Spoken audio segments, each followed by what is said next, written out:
Including the right to return. The right of return, we dealt with the problem of the refugees in a very pragmatic manner, away from slogans. Because if we stick to slogans, both of us, both sides, we are not going anywhere.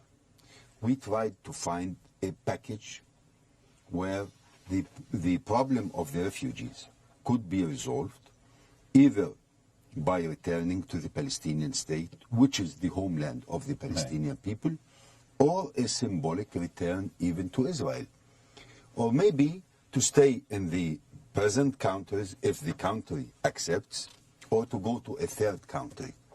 We have these options as collective measures and as a collection of steps that will enable every refugee to choose, and at the end there will be also an international fund for compensation for all the refugees for the moral and the material losses they have. Okay, let me get several points here without going into the details specifically, although we want to do that here in this time with you.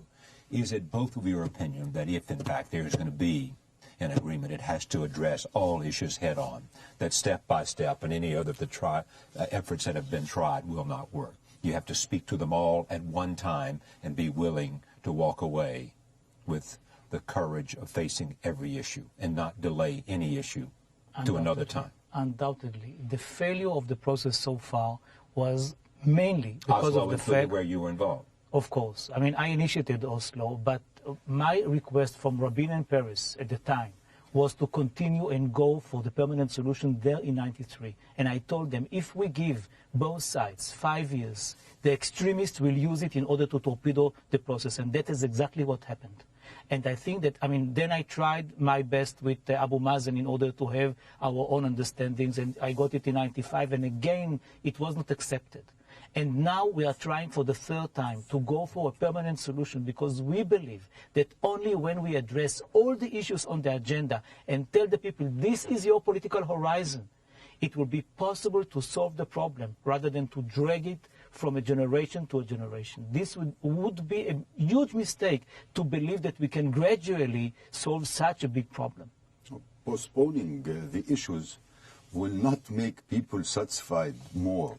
On the contrary, the postponement of many issues during the interim period, since Oslo, had caused more frustration. If we had addressed all the issues directly, as we were doing now, maybe there will be a debate, maybe there will be some protest, maybe there will be a kind of internal dialogue, but at the end, it's the people who should decide. And that's why we are promising our people that at the time when this document will become official, we will have a referendum. And the people themselves will that's what I want both of you to speak to. Having hammered out this, and again we will speak to the exact things that it says in this accord, you hope it will do what next? What would be the next positive step to happen? Do you hope that it simply gives initiative to the idea of reaching for peace, or do you think it serves some other function? Our biggest asset. How do you get the people with the power involved in the process? Exactly. This is our aim. I mean, our aim is very clear. We want to change the policy of the Israeli government, and the Palestinian party has to do the same on their side. But we are speaking now for ourselves. In order to change the policy of the government of Sharon, there is, in my view, only one vehicle, and this is the public opinion. This is the biggest asset. We did it in the past. I did it in the past, specifically about the unilateral withdrawal from Lebanon. When I was in a position, I formed a movement. I published a manual for such a withdrawal, and eventually the public opinion changed its mind from 18% to 73%, and that was the winning card of Barak when he ran for Prime Minister. I would like to repeat this kind of a success to convince the public opinion. Now it is easier because we begin with 40%. If the public opinion in Israel is ready for the Geneva Accord, the government of Sharon will have to change its mind and to go for it. Otherwise, it would be very, very So difficult. the point here is to generate public opinion Exactly. This is for the a aim. set of ideas that you think offer a mutually agreeable deal. It's, I believe, more than that, because it's the first time in our history, in the history of our conflict, the two sides come with an agreement that includes a complete solution. It never happened before.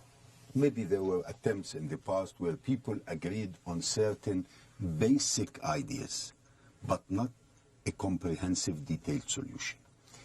And the people can find there, for the Palestinian people, I can say, that the aim of the Palestinian people, their aspirations in having independence and freedom, in establishing a Palestinian independent state, that aim is there guaranteed.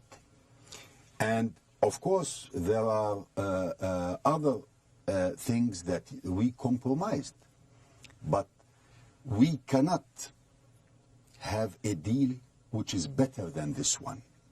This is what our experience had taught us. That is your message to the Palestinians. Yes. You cannot get a better deal. I than don't this. think And if that you could get this deal, I don't think that both sides can get a better deal. What we are telling our people is, frankly, the Israelis will not accept more than this. And what we are telling the Israelis as well is that the Palestinians cannot accept less than this. So between these two limits, we had found a solution and a formula that can satisfy the basic needs and requirements of both sides.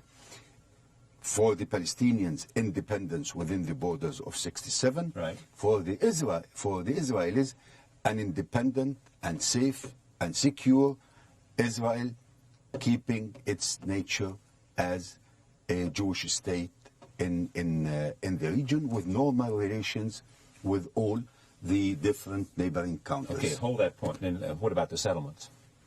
The solution that we found Yes. was that out of the 400,000 Israelis who live beyond the green line of 67, Right.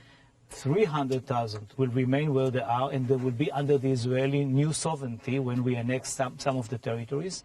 100 people who live in the settlements will have to leave the settlements, and these settlements, 100,000, sorry, right. and these settlements would be available for the Palestinians as part of our compensations to the Palestinian refugees. For the refugees? Yes. So refugees, rather than going to Israel, go to these places where settlements are now? Exactly. All right. And there is finally, and both of you speak to this, what has been the thorniest issue, Jerusalem. Your solution? The solution is resembling very much the solution of the Clinton plan, Right. meaning Clinton. that the Clinton plan of 2000 was that all the Jewish neighborhoods in Jerusalem will become part of Israel. All the Arab neighborhoods in Jerusalem, in East Jerusalem, will become part of the new Palestinian state. The whole city, the old city in Jerusalem, which is less than 1 square kilometer, will be an open city, but there will be a division of sovereignty whereby the Jewish quarter and the Wailing Wall would be under the Israeli sovereignty. All the other parts will be under the Palestinian sovereignty, but everybody could go inside this area without being stopped by anybody. Palestinians will find this. I think, yes, for the Palestinian people, they want East Jerusalem to be the capital of their state. We have 250,000 Palestinians living in East Jerusalem. What we were doing is to formalize the status quo, in fact. There are 2 Jerusalems now, but we wanted them to be friendly Jerusalems and not hostile Jerusalems. And on the question of the holy places, we had all the guarantees in the agreement that each side will respect the holiness of the place of the other, in this case, and that the Muslim, Christian holy places will be under the Palestinian sovereignty as the Jewish held places will be under Israeli. Yossi Bellin says that he hopes that public opinion will change. Yasser Arafat, that's the only, even though he does not like this, even though he's been hostile to it,